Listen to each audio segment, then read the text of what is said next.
நண்பர்கள் அனைவருக்கும் வணக்கம். எஸ்பிஓவில் இன்றைக்கி லைவ் மீட்டிங் போயிட்டு இருந்துச்சு. நிறைய பேர் அட்டன் பண்ணியிருப்பீங்க. நிறைய பேர் ஒர்க்கு காரணமாக இல்லைனா ஏதாவது ஒரு காரணத்தால் அட்டன் பண்ணாமல் இருந்திருப்பீங்க. இந்த வீடியோவை பார்த்து நீங்கள் ஃபுல் டீட்டெயில் என்னன்றது தெரிஞ்சுக்கலாம். இதில் வந்துட்டு ஒரு 12-13 விஷயம் நான் நோட் பண்ணி வச்சுருக்கேன். அது என்னன்றது மட்டும் நான் ஷேர் பண்ணுறேன். அது நீங்கள் தெரிஞ்சுக்கோங்க, ஓகேங்களா? ஃபஸ்ட்டு விஷயம் வந்து நம்ம எஸ்பிஓவில் வந்துட்டு 15 lakhs மெம்பர் தான் அப்படின்னு சொல்லியிருந்தாங்க, ஓகேங்களா? 15 லட்சம் பேர் தான் ஃபைனலாக நம்ம ஜாயின் பண்ண போகிறோம்னு சொல்லியிருந்தாங்க. அதை வந்து கம்மி பண்ணியிருக்காங்க, ஓகேங்களா? 10 லட்சம் பேர் தான் நம்ம வந்து ஒர்க் பண்ண போகிறோம், ஓகேங்களா? 3 வருஷத்துக்கு மேலே வேணும்னா அதிகமாக நமக்கு தேவைப்படுது அப்படின்னா ஜாயின் பண்ணுறதுக்கு சான்ஸ் இருக்குது. 3 வருஷம் வரைக்கும் இந்த 10 லட்சம் பேர் தான். இதுதான் ஃபஸ்ட்டு பாயிண்ட்டு. செகண்ட் விஷயம், நமக்கு சேலரி வந்து ஏப்ரல்லேருந்து செப்டம்பர் வரைக்கும் பழைய மாடலில் தானே கிடைக்கும்னு சொல்லியிருக்காங்க. அது வந்து என்னன்றது எப்படி கிடைக்கும் அப்படின்றது அவங்க பிளான் சொல்லும் போதில் சொல்லுவாங்க. சில்வர் மெம்பருக்கு தனியாக, அப்கிரேட் ஆனவங்களுக்கு தனியாக, புதுசாக ஜாயின் பண்ணுறவங்களுக்கு தனியாக, இந்த மாதிரி தனித்தனியாக பிரிச்சிருப்பாங்க. அது என்னன்றது பிளான் சொல்லும் போல் தெரியும். அதே மந்த்லி செப்டம்பருக்கு அப்புறம் அக்டோபர்லேருந்து கம்பெனி கூட டைப் வச்சுருக்காங்கல்ல, அவங்க வந்து 3 வருஷத்துக்கு வந்து அக்ரிமெண்ட் போட்டிருக்காங்க. அக்டோபர்லேருந்து மந்த்லி சேலரி 10,000 ரூபான்னு சொல்லியிருக்காங்களே, அது வந்து வருஷத்துக்கு ஒருக்க 2,000 ரூபா இன்க்ரீஸ் ஆகும், ஓகேங்களா? இப்போ இந்த வருஷம் வந்து அக்டோபர்லேருந்து அடுத்த வருஷம் செப்டம்பர் வரைக்கும் 10,000 ரூபா அப்படின்னா, அடுத்து வந்துட்டு நீங்கள் அடுத்த வருஷம் அக்டோபர்லேருந்து செப்டம்பர் வரைக்கும் 12,000 ரூபா கிடைக்கும். அதுக்கு அடுத்த வருஷம் 14,000 கிடைக்கும். அந்த மாதிரி ஃபிக்ஸ் பண்ணியிருக்காங்க. இது இல்லாமல் நீங்கள் எக்ஸ்ட்ரா ஒர்க் பார்த்தீங்கன்னா அதுக்கு தகுந்த சேலரி நீங்கள் வாங்கிக்கலாம். இது இல்லாமல் உங்கள் டவுன்லைனில் இருக்கிறவங்க யாராவது விட்ரால் கொடுத்தாங்க அப்படின்னா 10% உங்களுக்கு அதிலேருந்து இன்கம் கிடைக்கும், ஓகேங்களா? அடுத்து 3வது விஷயம், பேங்க் டீட்டெயில் ப்ரொஃபைல் யாரெல்லாம் ஃபில் பண்ணாமல் இருக்கீங்களோ அவங்க ஐடி கண்டிப்பாக சஸ்பெண்ட் ஆயிரும்னு சொல்லியிருக்காரு. அதை எல்லோரும் பார்த்து கரெக்டாக இது பண்ணிடுங்க. அடுத்து நமக்கு 3 டைப் ஆஃப் இன்கம்னு சொல்லியிருந்தாங்க இல்லையா? 3 டைப் ஆஃப் இன்கமில் வந்துட்டு இந்த ஆன்லைனில் பர்ச்சேஸ் பண்ணுறதை வந்து இவங்களோட வெப்சைட்லேருந்து தான் பண்ணணும், ஓகேங்களா? இந்த கம்பெனி நமக்கு டைப் கொடுக்குறாங்க இல்லையா, அவங்களோட வெப்சைட்லேருந்து பண்ணுறதுக்கு தான் நமக்கு அந்த ஆன்லைன்லேருந்து பண்ண முடியும்னு சொல்லியிருக்காங்க. முன்னாடி எப்படி சொல்லியிருந்தாங்கன்னா, எந்த ஆன்லைனில் வேணாலும் பண்ணிக்கலாம்னு சொல்லியிருந்தாங்க, பர்ச்சேஸ் பண்ணிக்கலாம்னு சொல்லியிருந்தாங்க. இப்போ வந்து இவங்க புதுசாக கம்பெனி கொண்டு வராங்களே, இவங்க வெப்சைட்டில் போய்ட்டு நம்ம பர்ச்சேஸ் பண்ணிக்கலாம் அந்த அமௌண்ட்டை வச்சு. மற்றபடி இந்த கடையில் போய் நம்ம வாங்குறது, நம்ம விட்ரால் கொடுக்குறது அதெல்லாம் சேம் தான். இது ஒன்று மட்டும் சேஞ்ச் பண்ணியிருக்காங்க. அடுத்து 4வது விஷயம், நெக்ஸ்ட்டு நமக்கு என்ன டாஸ்க் வரப்போகுது. இப்போ பேங்க் டீட்டெயில் ப்ரொஃபைல் எல்லாம் நிறச்சி இமெயில் கொடுக்கணும்னு சொல்லியிருக்காங்க. அடுத்து நெக்ஸ்ட் என்ன டாஸ்க்னால், நம்ம வந்து நம்மளோட லீடரே எல்லாம் வந்து நம்ம வந்து செலக்ட் பண்ணணும். டீம் லீடரு, பிடிஓ ஆஃபீஸரு இதெல்லாம் வந்து நம்ம செலக்ட் பண்ணுறது மாதிரி ஒரு டாஸ்க்னால் என்ன, அது வந்து நம்ம சூஸ் பண்ணுறது தான், வேறு ஒன்றும் இல்லை. இவங்களுக்கும் தனித்தனியாக சேலரியெல்லாம் ஃபிக்ஸ் பண்ணியிருக்காங்க. டீம் லீடருக்கு வந்து 20,000 ரூபா, பிடிஓ ஆஃபீஸருக்கு வந்து 30,000 ரூபா, கமாண்டர்ஸ்க்கு வந்து 50,000 ரூபான்னு ஃபிக்ஸ் பண்ணியிருக்காங்க. இன்னும் அது வந்து கன்ஃபார்ம் கிடையாது, அது எப்படின்றத பார்க்கலாம். அடுத்து 5வது விஷயம் வந்து, எதுக்கு சோசியல் மீடியா வேணும்னு சொல்லி கேட்குறீங்க அப்படின்னு சொல்லி கேட்டிருக்காங்க. அதுக்கு வந்து அவர் என்ன சொன்னாங்கன்னா, நம்ம பண்ண போகிற பிஸ்னஸே சோசியல் மீடியா மூலமாக தான், ஓகேங்களா? சோசியல் மீடியா மூலமாக தான் நம்ம ப்ரொமோட் பண்ண போகிறோம். அதனால் கண்டிப்பாக ஒரு சோசியல் மீடியா அக்கௌண்ட் வேணும் அப்படின்னு சொல்லியிருக்காங்க.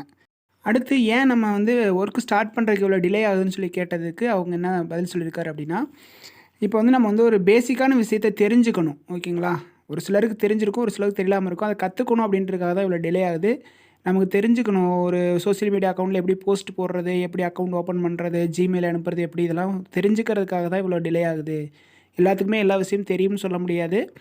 அதனால தான் இந்த டிலே ஆகுது. வேகமாக ஸ்டார்ட் பண்ணிடலாம் அப்படின்னு சொல்லியிருக்காரு. அடுத்து 7வது விஷயம் என்னன்னு பார்த்தீங்கன்னா, இப்போ இந்த வாட்ஸ்அப்பு, டெலகிராமு, யூடியூப்பு இதெல்லாம் நம்மக்கிட்ட இருக்குல்ல, இந்த சோசியல் மீடியாவே போதுமே அப்படின்றது மாதிரி நம்ம ஒரு சிலர் கேட்டிருக்காங்க. அது வந்து அவங்க என்ன சொல்கிறாங்கன்னா, வாட்ஸ்அப்னால் இப்போ நம்ம ஏதாவது போஸ்ட் கொடுக்குறாங்கன்னா அதை பண்ணியிருக்கோமா என்னன்றது அவங்க கண்டுபிடிக்க முடியாது. அதே மாதிரி யூடியூப்லேயும் நம்ம வந்து சப்ஸ்கிரைப் இத்தனை பேர் பண்ணியிருக்காங்க, சப்ஸ்கிரைப் பண்ணுங்க மட்டும் தான் பார்க்குவாங்க. இப்போது ஃபேஸ்புக்கு இல்லைனா இன்ஸ்டாகிராம் இந்த மாதிரினாக்கும் அது வந்து ரொம்ப யூஸ்ஃபுல்லாக இருக்கும் அப்படின்றதுக்காக அதை சூஸ் பண்ணியிருக்காங்க. உங்கள்கிட்ட வந்து ஃபேஸ்புக்கு, ட்விட்டரு இல்லைனா இன்ஸ்டாகிராம் இல்லைனா ஷேர்சாட் இந்த 4 இதில் எது இருந்தாலும் ஓகேங்களா? அடுத்து 8வது விஷயம், நீங்கள் போடுற மெசேஜ் எல்லாம் வந்துட்டு ரொம்ப லென்த்தாக இருக்குங்க சார், அதனால் எங்களால் கேட்க முடியல அப்படின்னு சொல்லி ஒரு மாதிரி கேட்டிருப்பாங்களோ தெரியுது. அதுக்கு அவங்க என்ன சொல்கிறாங்கன்னா, நீங்கள் வந்து இந்த மாதிரி யூடியூப்பில் இல்லைனா அடுத்தவங்க லீடர் சொல்கிறத கேட்டுட்டு சிம்பிளாக கேட்டுட்டு போயிடுறீங்க. அந்த மாதிரி நம்ம சிம்பிளாக சொல்ல முடியாது, எதாக இருந்தாலும் நம்ம விளக்கமாக சொல்லி ஆகணும் இல்லைங்களா?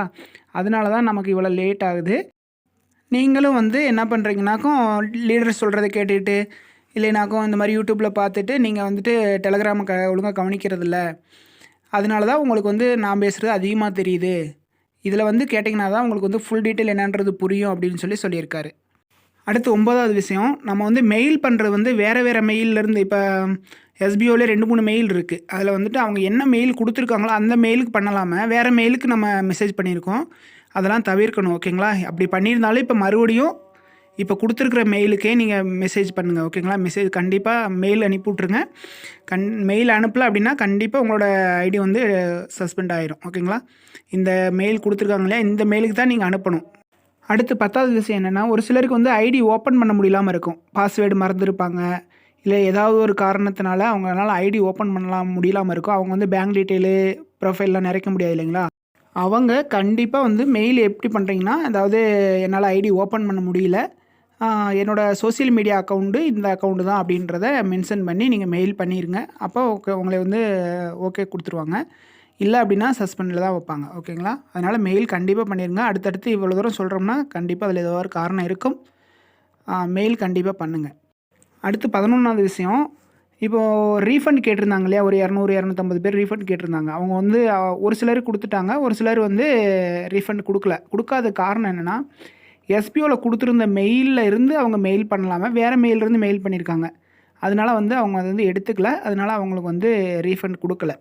அடுத்து 12வது விஷயம் என்னென்னா, நெக்ஸ்ட் விட்ரால் எப்போ? நெக்ஸ்ட் விட்ரால் வந்து நம்ம எவ்வளோ சீக்கிரம் இவங்க கொடுக்குற அந்த டாஸ்க்லாம் முடிச்சுட்டு வேகமாக கம்பெனி ரீஸ்டார்ட் பண்ணுறாங்களோ, ரீஸ்டார்ட் பண்ணி ஒரு 3, 4 நாள்லேயே நம்ம ரிக்வஸ்ட் கொடுத்துடலாம். அங்கிட்ட ஒரு 10, 15 நாளில் நமக்கு அமௌண்ட் வந்துடும் அப்படின்னு சொல்லியிருக்காரு. அடுத்து ஒரு 1 மாதம் 2 மாதம் வரைக்கும் தான் இந்த ஸ்ட்ரகிள் இருக்கும். அதுக்கப்புறம் நமக்கு வந்து விட்ரால் கொடுக்க வேண்டிய அவசியம் இருக்காது. அவங்களே ஆட்டோமேட்டிக்காக நம்ம அக்கௌண்ட்டுக்கு வந்து பேமெண்ட் பண்ணிடுறேன் அப்படின்னு சொல்லியிருக்காங்க. அடுத்த விஷயத்துக்கு போகிறதுக்கு முன்னாடி நம்ம சேனலை யாராவது புதுசாக பார்த்துக்கிட்டு இருக்கீங்க அப்படின்னா, எஸ்பிஓ பற்றி புது அப்டேட் ஏதாவது தெரிஞ்சுக்கணும் அப்படின்னு நினச்சிங்கன்னா நீங்கள் வந்து நம்ம சேனலை சப்ஸ்கிரைப் பண்ணி வச்சுக்கோங்க. அடுத்தடுத்து வரக்கூடிய அப்டேட் எல்லாம் கண்டிப்பாக நம்ம கொடுத்துக்கிட்டே இருப்போம். அடுத்து 13வது பாயிண்ட் என்னென்னா, இப்போ ஒருத்தர் நம்ம எஸ்பிஓவில் ஜாயின் பண்ணியிருக்காங்க. அவங்க வேறு ஒரு கம்பெனியை ப்ரொமோட் பண்ணுறாங்கன்னு வச்சுக்கோங்களேன். அந்த ப்ரொமோட் பண்ண கம்பெனியில் நம்ம எஸ்பிஓவில் இருக்கிறவங்க யாராவது போய் ஜாயின் பண்ணுறாங்க, அதில் வந்து அவங்க நஷ்டம் அடைகிறாங்க அப்படின்னா கம்பெனி கண்டிப்பாக ஆக்ஷன் எடுக்கும் அப்படின்னு சொல்லியிருக்காங்க. அதனால் எதாக இருந்தாலும் எந்த கம்பெனியாக இருந்தாலும் நீங்கள் சேரும்போதில் உங்களுக்கு பிடிச்சிருந்தா மட்டும் சேருங்க. ஓகேங்களா? அடுத்தவங்க சொல்கிறாங்க அப்படின்றதுக்காக நீங்கள் ஜாயின் பண்ண வேணாம். இதான் ஃப்ரெண்ட்ஸ் இன்றைக்கி உள்ள மீட்டிங்கில் நடந்தது. இதுதான் லைவ் மீட்டிங்கில் எனக்கு புரிஞ்சுக்கிட்டது இவ்வளோ தான். நீங்கள் தெளிவாக டெலகிராமில் லிங்க் கொடுத்துருப்பாங்க, மீட்டிங் லிங்க்கு, அதை பார்த்து தெளிவாக தெரிஞ்சுக்குங்க. Okay friends, thank you.